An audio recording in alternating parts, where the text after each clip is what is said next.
जय श्री राम, राधे राधे। मैं हूँ लोकित वैद्य त्रिपाठी। अपने चैनल में आप सभी को स्वागत करती हूँ।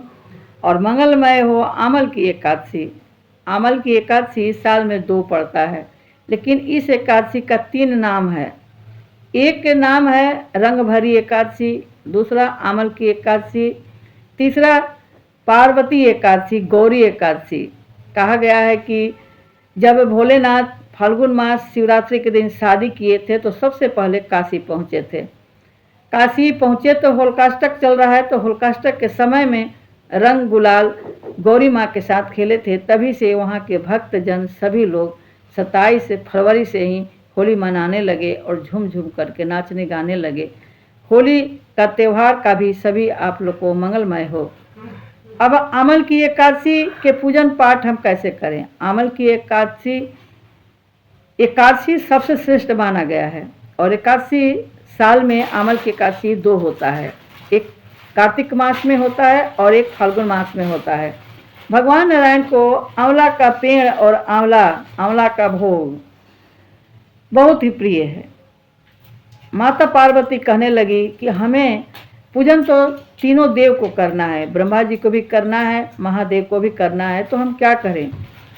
तभी महादेव ने मुस्काए और बोले कि हे पार्वती, तुम आंवले का पूजन करो। आंवले के पेड़ में त्रिदेव बसते हैं। त्रिदेव के पूजन पाठ करने से तीनों देव तीनों लोग का पूजन हो जाएगा। माता पार्वती ने परिक्रमा की और श्रद्धापूर्वक पूजन पाठ की। तभी से आमल की एकादशी के दिन आंवला पूजन का सबसे बड़ा पूजन पाठ होता है और बहुत बड़ा फल की प्राप्ति होती है। जब भी हम आमल की एकादशी के नाम सुनते हैं तो कार्तिक मास में तो परिक्रमा करते हैं, लेकिन इस 27 फरवरी को जो पड़ रहा है आमल की एकादशी, इस दिन भी हमें आंवला का पेड़ का परिक्रमा करना चाहिए। 11 बार करें, 21 बार करें, 108 बार करें, यथाशक्ति अपने स्वास्थ्य के अनुसार परिक्रमा करें। जितना ज़्यादा हो सके उतना करें। वज्र में आज का परिक्रमा बहुत ही प्रिय माना गया है और सभी भक्त झूम झूम करके रंग गुलाल खेलते हैं और परिक्रमा करते हैं। देखने से वहाँ के शोभा अति प्रिय न्यारी होती है, बहुत ही अच्छा लगता है। आंवला के व्रत यानी आमल की व्रत, एकादशी व्रत का 3 नियम होता है।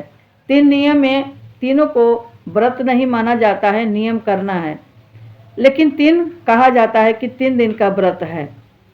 तो 10वीं के दिन हमें अपने पूजन पाठ के जो घर है, स्थान है, उसको साफ सफाई कर देना है और किचन का लहसुन प्याज मांस मदिरा जो भी हम तामसिक भोजन खाते हैं उसको हटा देते हैं और स्नान आदि बाल वगैरह धो लेते हैं, क्योंकि एकादशी के दिन हमें बाल नहीं धोना चाहिए, नहीं तो भैंस की योनि में जन्म होता है। इसलिए एकादशी के दिन बाल नहीं धोना चाहिए। तो हमें 10वीं के दिन ही बाल धो लेना चाहिए। लेकिन इस एकादशी में तो गुरुवार आ रहा है, तो हम बाल कैसे धोएं?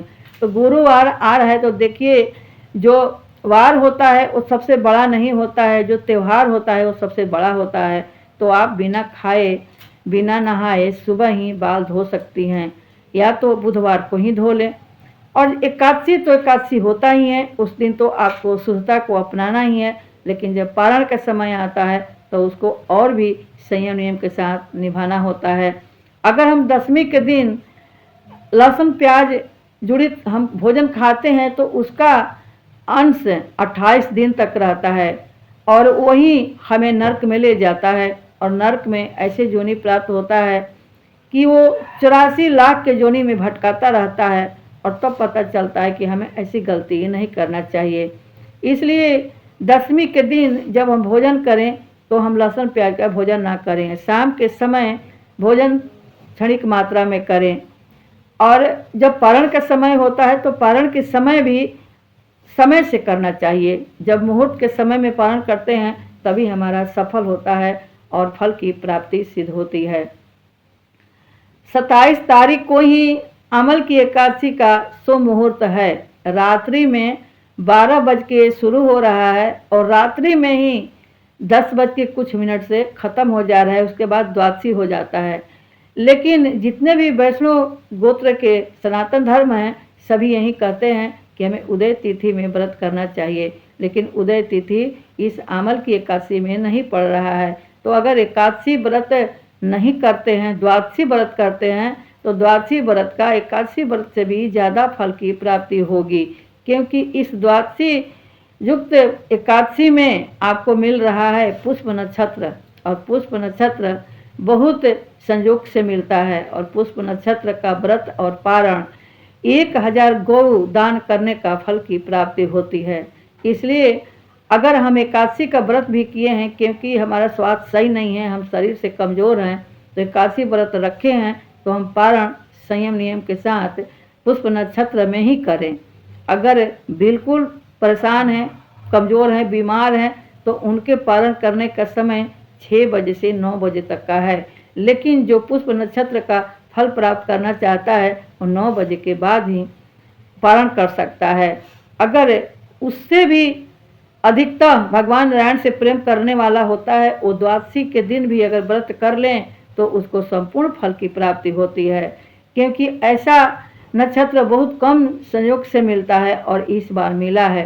तो अगर आपके घर की आर्थिक स्थिति भी खराब है तो इस पुष्प नक्षत्र में पूजन पाठ संकल्प और संयम नियम अपनाने से और प्रार्थना करने से आपका फल की प्राप्ति अवश्य ही होगी। इसलिए पारण का समय जरूर देख लीजिएगा।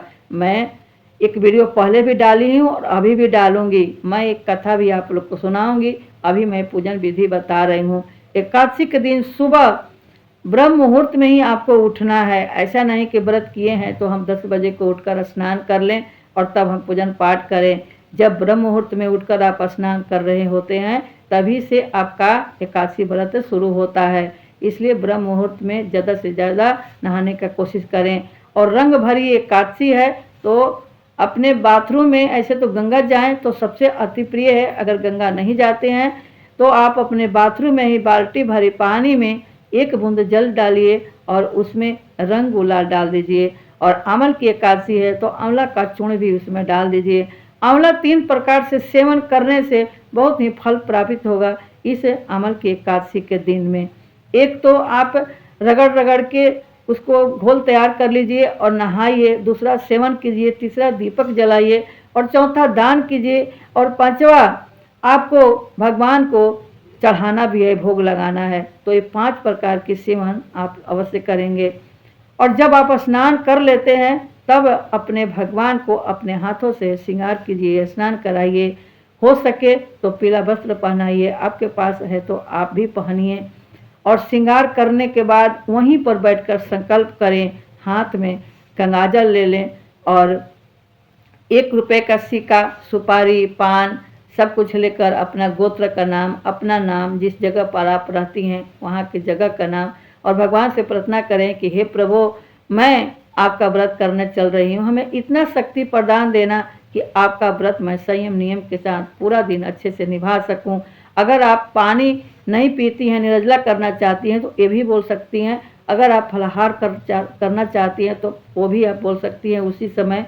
तो उसी समय से आपका वो व्रत शुरू हो जाएगा। और जब पूजन पाठ आरती सब कुछ करके आती हैं तो आप अपने घर किचन में जब भी जाती हैं तो कभी कभी ऐसे आता है कि व्रत होता है तो गुस्सा अपने आप आने लगता है और अत्यधिक बोल जाते हैं। तो इस चीज़ को अपने आप में सुधार करना है कि व्रत हम रखे हैं तो अन्यास किसी से बात ना करें, न गुस्सा करें, न दरवाजे पर आए हुए भिक्षु को लौटाएं।